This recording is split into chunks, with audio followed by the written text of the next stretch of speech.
बलोगत के इब्तदाई दिनों में हज़रत मोहम्मद सल्लल्लाहु अलैहि वसल्लम अहले मक्का की बकरियां उजरत पर चराया करते थे और ये कोई ऐब की बात नहीं थी, बल्कि ये हुजूर अकरम सल्लल्लाहु अलैहि वसल्लम की अज़मत और तवाज़े की खुली दलील है।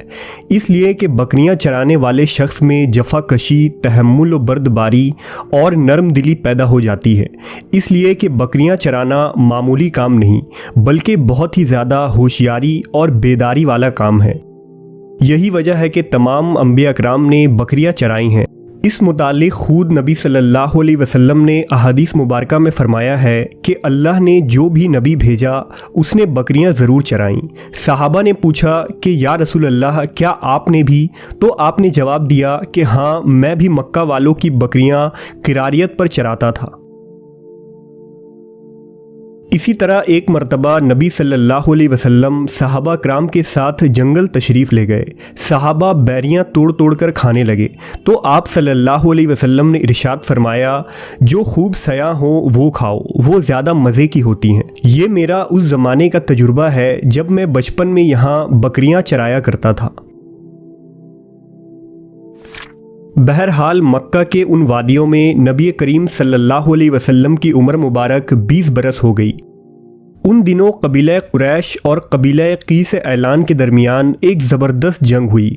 ये जंग हर्बुल फज्जार के नाम से मशहूर है। दौर जाहिलियत में अरब के छोटे बड़े कबीले की छोटी छोटी बातों पर खूनरेज़ जंग हो जाया करती थी, लेकिन जंग फज्जार को तारीख़ में एक अहम जंग माना जाता है, क्योंकि इस जंग में खुद हुजूर सल्लल्लाहु अलैहि वसल्लम ने शिरकत की थी और उस वक्त आप एक नौजवान शख्स थे।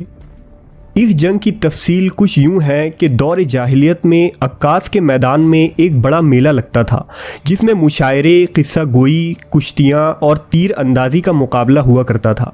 लिहाजा इस मेले में बनु किनाना के एक शख्स जिसका नाम बराज बिन कैस था, उसने कबीला बनी हवाजिन के अरवा अर्रहाल नामी आदमी को किसी मामूली बात पर कत्ल कर दिया। कुरैश को इस वाक़े की खबर हुई तो उन्हें अंदेशा हुआ कि कबीला बनु हवाजिन के लोग बदला लेने ज़रूर आएंगे। लिहाजा कुरैश मक्का हरम शरीफ की हिफाजत के लिए काबा के अतराफ़ जमा हो गए। हवाजिन के लोग भी हरम की तरफ बढ़ने लगे और दोनों कबीलों के दरमियान मतभेड़ हुई। ये मतभेड़ कई रोज़ तक यूं ही चलता रहा और वक्फा वक्फा हवाजिन के लोग हमला करते रहे। आहिस्ता आहिस्ता कुरैश के हलीफ कबाइल भी इस जंग में कूद पड़े और ये एक बड़ी लड़ाई बन गई। आखिरकार कुरैश और हवाजिन के दरमियान 15 आमुल फील के साल एक बड़ा मुआरका हुआ, जिसे हर्ब फज्जार कहा जाता है। ये एक ज़बरदस्त और फैसला कुन जंग थी, जिसमें जीतने वाला पूरे जज़ीरा अरब और तमाम कबीलों में सबसे ताकतवर साबित होता।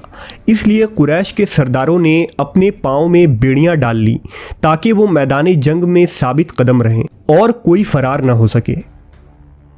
इस जंग में हुजूर के चचा ज़ुबैर बिन अब्दुल मुत्तलिब बनु हाशिम की क़यादत कर रहे थे और दूसरे कबीलों का सिपा सलार हर्ब बिन उमैया था।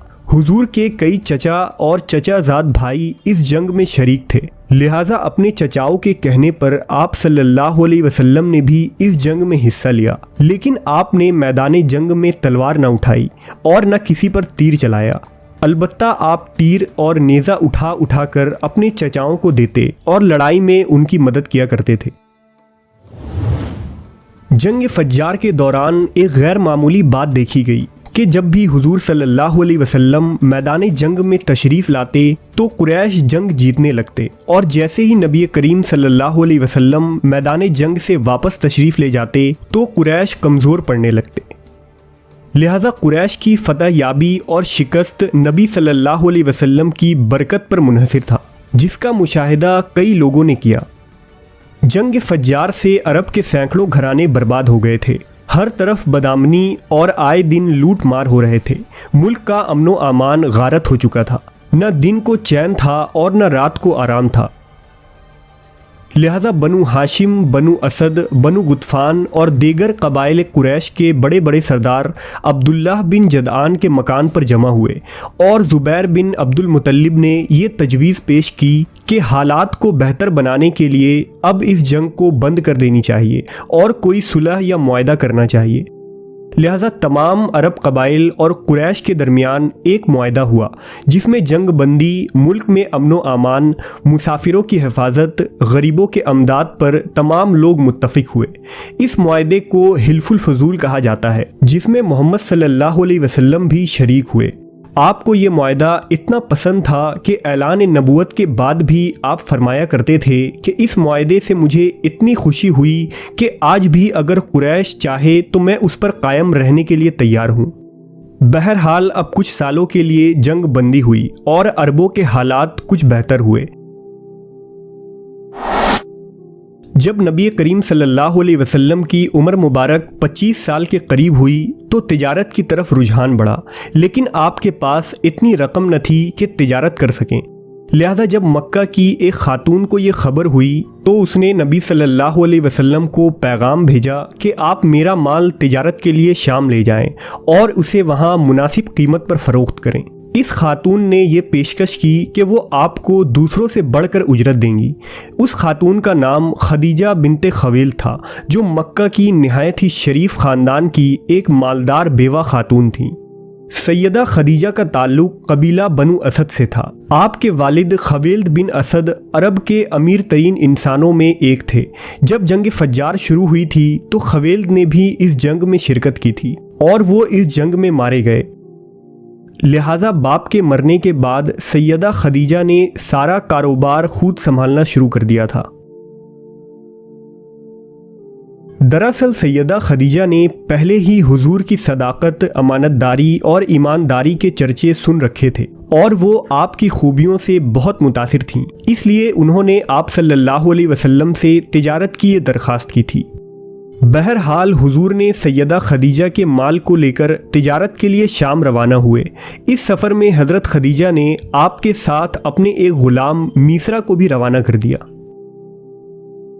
इब्न इसहाक के मुताबिक सफ़र शाम के दौरान हुजूर सल्लल्लाहु अलैहि वसल्लम ने एक जगह थोड़ा तवक्कुफ़ किया और एक दरख्त के साए में आराम फरमा हुए।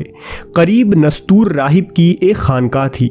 राहिब ने जब आप सल्लल्लाहु अलैहि वसल्लम को देखा तो मीसरा के पास आया और पूछा कि वो हस्ती कौन है जो उस दरख्त के नीचे आराम फरमा रहे हैं। उसने कहा, ये अहले हरम के हाशमी कुरैशी जवान मोहम्मद हैं, जो सालेह, अमानतदार और एक सच्चे इंसान हैं। राहिब ने कहा, क्या उनके आँखों में सुर्खी रहती है? मीसरा ने कहा, हाँ, ये सुर्खी हमेशा उनके आँखों में होती है। नस्तूर ने कहा, ये पैगंबर हैं और सबसे आखिरी पैगंबर हैं, जिसकी अलामतें हमारी किताबों में मौजूद हैं। उस दरख्त के नीचे सिवाय नबी अल्लाह के और कोई शख्स भी आज तक न बैठा है। मीसरा ने राहिब के इस बात को जहन नशीं कर लिया और सफ़र आगे बढ़ा। जब ये कारवान बसरा पहुंचा तो मोहम्मद सल्लल्लाहु अलैहि वसल्लम ईला के नज़दीक एक खुश्क कुएं की तरफ बढ़े और उसके बाद उस कुएं में अपना हाथ डाला। उसमें से चुल्लू भर पानी उठाकर अपने हाथ धोए और उसके बाद करीब में मौजूद एक सूखे हुए दरख्त के नीचे बैठ गए। मीसरा ने देखा कि वो सूखा हुआ दरख्त अचानक सरसब्ज हो गया और मोहम्मद सल्लल्लाहु अलैहि वसल्लम इसके साए में इबादत में मशगूल हो गए। बहरहाल शाम पहुंचकर आप सल्लल्लाहु अलैहि वसल्लम ने तमाम माल को फ़रोख्त कर दिया और इस तिजारत में बहुत नफ़ा हुआ। लिहाजा हुजूर सल्लल्लाहु अलैहि वसल्लम मीसरा के साथ मक्का के लिए वापस रवाना हो गए। शाम से वापसी पर रास्ते में एक दिन दोपहर और सख्त गर्मी का वक्त था। मीसरा क्या देखता है कि हुजूर ऊँट पर सवार हैं और दो फरिश्ते आपको धूप से बचाने के लिए साया किए हुए हैं। अल्लाह ने मीसरा के दिल में नबी की ऐसी मोहब्बत डाल दी कि गोया वो नबी सल्लल्लाहु अलैहि वसल्लम का ग़ुलाम बन गया।